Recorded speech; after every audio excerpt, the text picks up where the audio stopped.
स्वागत है आपको एक बार फिर से मेरे YouTube चैनल पर। तो आज क्लास 11 के रसायन विज्ञान अभ्यास 5 में आज हम लोग पढ़ेंगे न्यूमेरिकल प्रश्न। तो न्यूमेरिकल प्रश्नों के बारे में आज बताया जाएगा और एक एक प्रश्न को आप सभी विद्यार्थी अच्छे से समझिएगा। जहां आपको समझ में नहीं आएगा वहां तुरंत आप सभी विद्यार्थी कमेंट कर सकते हैं। तो पहला क्वेश्चन है, दो गैसों का विसरण दर का अनुपात 4:3 है। मतलब दो गैस है और उसका जो विसरण दर होता है उसका अनुपात क्या दिया गया है, 4:3 है। तो उनके अणुभारों का अनुपात बताइए। तो यहाँ अणुभार का अनुपात इसमें पूछा जा रहा है। तो यहाँ लिखेंगे, सबसे पहले लिखेंगे हल, और हल लिखने के बाद यहाँ देखेंगे किसका मान इसमें दिया गया है। तो यहाँ पर विसरण दर, तो विसरण दर को किससे प्रदर्शित करते हैं, तो याद रखिएगा विसरण दर को R1 संबंधे क्या लिखेंगे, R2। मतलब ये विसरण दर R1 R2 क्यों लिखा गया, क्योंकि यहाँ दो गैस है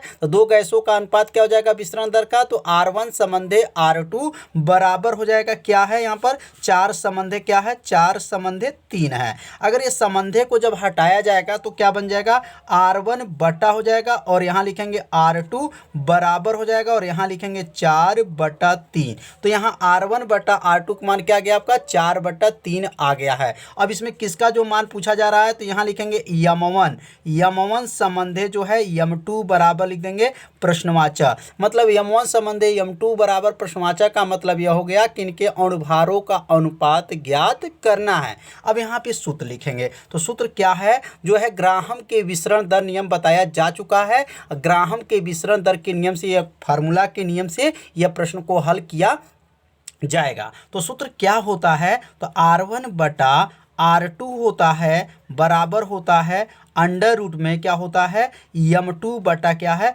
यम1 होता है। ये किसके नियम है, तो ग्राहम के विसरण नियम है। अभी इस नियम के सहायता से जो है अणुभार का मान निकाला जाएगा। तो ये R1 बटा R2 के जगह पर क्या लिखेंगे, 4/3। अब यहाँ लिख लेंगे 4 बटा क्या हो जाएगा, 3 हो जाएगा बराबर हो जाएगा और यहाँ अंडर रूट लिखेंगे, क्या लिखेंगे यहाँ पर, यम2 बटा क्या हो जाएगा, यम1 हो जाएगा। अब यह जो अंडर रूट है, जब अंडर रूट को हटाया जाता है तो अंडर रूट हटाने का नियम क्या है, दोनों पक्षों में वर्ग करेंगे। क्या करेंगे, दोनों पक्षों में अगर वर्ग किया जाएगा तो यह अंडर रूट क्या हो जाएगा, हट जाएगा। दोनों पक्षों में लिखेंगे वर्ग करने पर, तो यहाँ लिखेंगे वर्ग करने पर। अब दोनों पक्ष में जो है वर्ग कर लेंगे, तो जब वर्ग करेंगे तो क्या होगा, तो 4/3 का यहाँ क्या हो जाएगा, वर्ग हो जाएगा। 4/3 का क्या बनेगा, यहाँ वर्ग हो गया बराबर हो गया और अंडर रूट में क्या है, यम2 बटा क्या है, यम1 है और यहाँ कोष्टक लगा करके इसके ऊपर को घात करेंगे 2 घात। अब ये दोनों पक्षों में क्या हो गया है, दोनों पक्षों में वर्ग हो गया है। अब वर्ग से करनी जो है क्या हो जाएगा, हट जाएगा। 4 का वर्ग क्या होगा, 16 हो जाएगा। 3 का वर्ग जो है 9 हो जाएगा बराबर, और वर्ग से करनी हटेगा तो क्या बनेगा यहाँ पर, यम2 बटा जो है यम1 हो जाएगा। या इसको यम1 को ऊपर कर दें और यम2 को नीचे करेंगे। ध्यान दीजिएगा, यम1 ऊपर यम2 नीचे, तो 9 ऊपर 16 नीचे आ जाएगा। तो क्या हो जाएगा, 9 बटा जो है 16। तो इधर क्या बन जाएगा, यम1 ऊपर चला जाएगा, यम1 बटा क्या हो जाएगा, यम2 हो गया। मतलब यहाँ इन मानों में क्या किया गया, व्युत्क्रम किया गया। क्या किया गया, व्युत्क्रम। अब यम1 ऊपर हो गया और यम2 जो है नीचे हो गया। तो अब इसका संबंधी क्या आएगा, तो इसका संबंधी हो जाएगा यम1 संबंधे यम2 बराबर हो जाएगा, यम1 संबंधे यम2 बराबर 9 संबंधे क्या हो जाएगा, 16 हो जाएगा। मतलब यम1 संबंधे यम2 बराबर 9 संबंधे क्या हो जाएगा, 16 आ जाएगा। तो संबंधे जो है समझ में आ गया होगा कि अणुभारों का जो संबंध कैसे निकाला गया। तो आप सभी विद्यार्थी अपने कॉपी में से जरूर नोट कीजिएगा और यह जो क्वेश्चन कैसा था आप सभी विद्यार्थी जरूर कमेंट कीजिएगा। तो अब हम लोग सीखेंगे प्रश्न नंबर 2। तो अब प्रश्न नंबर 2 समझेंगे, दो गैसों का विसरण दर का अनुपात क्या है, 5:2 है। तो उनके घनत्वों का अनुपात ज्ञात कीजिए। अब यहाँ पे घनत्व का अनुपात ज्ञात करना है। अब पहला क्वेश्चन में क्या ज्ञात करना था, अणुभार का जो है अनुपात ज्ञात करना था। तो यहाँ लिखेंगे सबसे पहले हल, और हल में देखेंगे किसका मान दिया गया है। तो यहाँ विसरण दर का अनुपात जो दिया गया है 5:2 है। तो इसका मतलब हो जाएगा R1 संबंधे R2 बराबर क्या दिया गया है, 5:2। और किसका पूछा जा रहा है, D1 संबंधे D2 बराबर जो है प्रश्नवाचक। मतलब घनत्व को D से प्रदर्शित करते हैं तो D1 संबंधे D2 बराबर क्या हो जाएगा, प्रश्नवाचक हो जाएगा। तो अब यहाँ R1 संबंधे R2 5:2 है। अगर इस संबंधे को हटाएंगे तो क्या बनेगा, R1 बटा R2 हो जाएगा बराबर हो जाएगा 5 बटा क्या बनेगा, 2 हो जाएगा। तो यहाँ R1/R2 का मान क्या गया है 5/2 आ गया। इसको चाहे तो आप समीकरण 1 भी मान सकते हैं। अब यहाँ पे सूत्र लिखेंगे तो ग्राहम का विसरण जो नियम होता है, सूत्र क्या होता है, R1/R2 होता है, बराबर होता है और अंडर रूट में क्या होता है D2 बटा जो है D1 होता है। ये किसका नियम है, तो ग्राहम का विसरण नियम। तो ग्राहम का विसरण नियम दो सूत्र है। पहला सूत्र हम लोग क्या पढ़े हैं, R1/R2 बराबर अंडर रूट M2/M1। M2/M1 जो है पहला क्वेश्चन पे हल किया गया है और यहाँ दूसरा जो क्वेश्चन है D2 बटा क्या है D1 है। तो यहाँ दो जो है ग्राहम का विसरण नियम का सूत्र है, दोनों सूत्र को आप सभी विद्यार्थी याद कर लीजिए। अब यहाँ मान रख लेंगे R1/R2 का मान क्या है, तो लिखेंगे 5/2 है, यहाँ 5/2 हो जाएगा और अंडर रूट हो जाएगा D2 क्या हो जाएगा D2 बटा जो है D1 हो जाएगा। अब ये अंडर रूट हटाने का नियम क्या है, तो अंडर रूट हटाने का नियम है दोनों पक्षों में क्या करेंगे, वर्ग करेंगे। तो लिखेंगे दोनों पक्षों में जो है, दोनों पक्षों में वर्ग करने पर, दोनों पक्षों में क्या कर लेंगे, वर्ग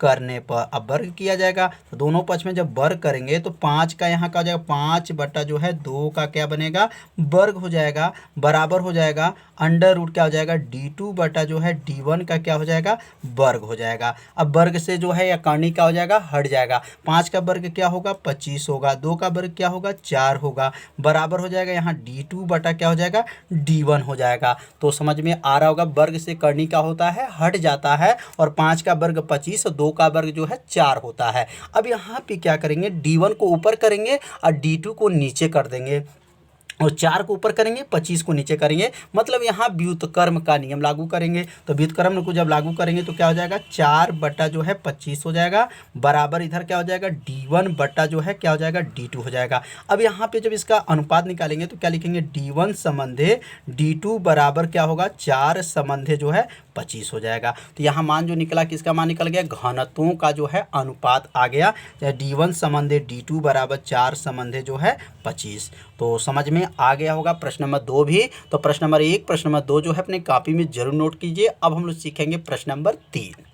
तो प्रश्न नंबर 3 जो है क्या है, दो गैसों का अणुभारों का अनुपात दिया गया 16 संबंधे 25 है, तो विसरण दर का अनुपात ज्ञात कीजिए। यहाँ पे जो दिया गया अणुभारों का अनुपात दिया गया है और विसरण दर का अनुपात इसमें पूछा जा रहा है। तो यहाँ लिखेंगे हल और हल लिखने के बाद यहाँ नोट करेंगे अणुभार किससे प्रदर्शित करेंगे, तो M1 से प्रदर्शित करेंगे। तो यहाँ लिखेंगे M1 संबंधे जो है M2 बराबर क्या है 16 बटा जो है 16 संबंधे क्या है 25 है। तो M1 संबंधे M2 बराबर जो दिया गया 16 संबंधे क्या 25 दिया गया है। और यहाँ क्या पूछा जा रहा है R1 संबंधे R2 बराबर जो है प्रश्नवाचक है पूछा जा रहा है। तो अब यहाँ पे जो अगर इस संबंधी को हटाएंगे तो क्या बनेगा M1 बटा जो है M2 बराबर क्या हो जाएगा 16 बटा जो है 25 हो जाएगा, ये बटे में बन जाएगा। तो यहाँ M1 बटा M2 का मान 16 बटा क्या है 25 है। अब यहाँ R1 संबंधी R2 का मान जो है पूछा जा रहा है। तो सूत्र लिखेंगे किसके नियम से, ग्राहम का विसरण नियम होता है R1 बटा R2 बराबर होता है अंडर रूट D1 बटा क्या होता है, यहाँ पर ध्यान D2 होता है, D2 बटा क्या होता है M2, यह क्या होता है M2 बटा क्या होता है M1 होता है। यह M2 है, ध्यान दीजिएगा, इसको यहाँ पे लिख लीजिएगा M2, क्या लिखेंगे M2 बटा क्या है M1 होता है। तो अभी हम लोग पढ़े हैं प्रश्न नंबर 2 में भी पढ़े हैं, प्रश्न नंबर 1 में भी पढ़े हैं कि ग्राहम का विसरण नियम क्या होता है। तो R1 बटा R2 अंडर रूट जो होता है M2 बटा क्या होता है M1 होता है। तो अब यहाँ मान जब रखेंगे तो लिखेंगे R1 बटा क्या होगा R2 बराबर हो जाएगा और अंडर रूट में देखेंगे यहाँ M2 का मान। अब M2 का मान यहाँ ध्यान दीजिए, M2 के सामने क्या है 25 है और M1 के सामने क्या 16 है। तो यहाँ मान M1 बटा M2 का मान निकला है, लेकिन यहाँ पे मान रखना है M2 बटा M1 लिखना है, इसका मतलब इसका मान उल्टा रखना है। तो क्या लिखेंगे 25 बटा क्या हो जाएगा 16। यह किसका मान है, तो M2 का, यह किसका मान है M1 का। तो यह जो है अंडर रूट 25 और अंडर रूट 16 का मान क्या होता है, तो R1 बटा R2 बराबर होगा अंडर रूट 25 का 5 होता है और 16 का क्या होता है 4 होता है। तो 5 बटा क्या हो गया 4 हो गया। अगर इसको संबंधी निकालेंगे तो R1 संबंधे R2 बराबर हो जाएगा 5 संबंधे जो है 4 हो जाएगा। तो समझ में आ गया होगा कितना आसान है। बस थोड़ा सा आप लोग यहाँ ध्यान दीजिएगा, यहाँ जो मान रखना है M2 बटा M1 का मान रखना है और यहाँ मान जो निकला है M1 बटा M2 का मान निकला है। तो ये मान को ध्यान से भरिएगा कहीं गलत ना हो जाए। तो अब 5 संबंधे क्या आया 4 आ गया। तो प्रश्न नंबर 3 भी आप लोग अच्छे से समझ लिए होंगे। अब सीखेंगे प्रश्न नंबर 4। तो अगला क्वेश्चन है दो गैसों का घनत्वों का अनुपात। अब दो गैस है, उनको घनत्वों का अनुपात क्या दिया गया है, 81:25 है। तो विस्तरण दर का अनुपात ज्ञात कीजिए। तो यहाँ दो गैस है और दोनों गैसों का जो घनत्व का अनुपात है कितना है, 81:25 है। तो घनत्व को किसे प्रदर्शित करेंगे, तो D1/D2, घनत्व को D1/D2 बराबर क्या हो जाएगा, बराबर होगा 81/25 हो जाएगा। तो D1/D2 बराबर 81/25 हुआ। तो इसका जो बटा करेंगे तो क्या बनेगा, D1/D2 बराबर क्या हो जाएगा, यहाँ पर 81/25 है। और इसमें किसका मान पूछ रहा है, R1/R2 बराबर क्या हो जाएगा, प्रश्नवाचक हो जाएगा। मतलब इसमें विस्तरण दर पूछा जा रहा है। तो अब यहाँ विस्तरण दर का फार्मूला क्या होगा, फार्मूला लागू करेंगे।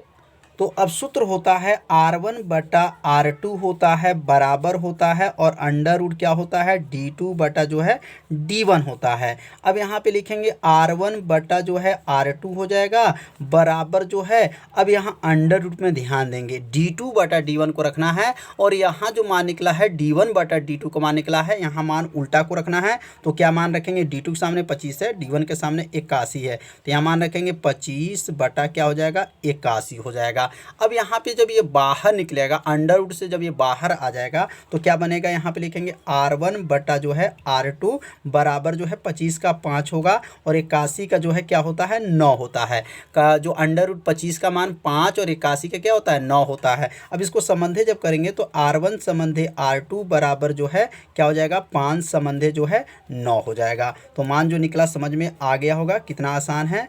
R1/R2 बराबर क्या हो जाएगा, 5/9 हो जाएगा।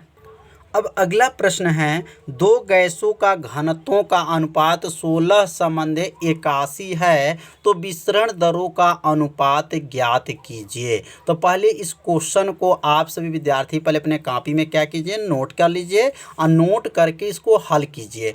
हल करने पे जितना आंसर आएगा उस आंसर को कमेंट बॉक्स में आप ज़रूर बताइएगा कि इसका आंसर क्या होगा। तो आप सभी विद्यार्थी इसका आंसर ज़रूर कमेंट बॉक्स में आपको बताना है। तो इसका आंसर आप लोग जरूर बताइएगा। तो आज का जो पढ़ाई कैसा था आप सभी विद्यार्थी जरूर कमेंट कीजिए, वीडियो को लाइक कीजिए। चैनल पर यदि पहली बार आए होंगे तो चैनल को सब्सक्राइब और घंटी दबाना मत भूलिए, क्योंकि यह लाइव क्लास आपके लिए ही चलाया जा रहा है। तो मिलते हैं अब अगले भाग में।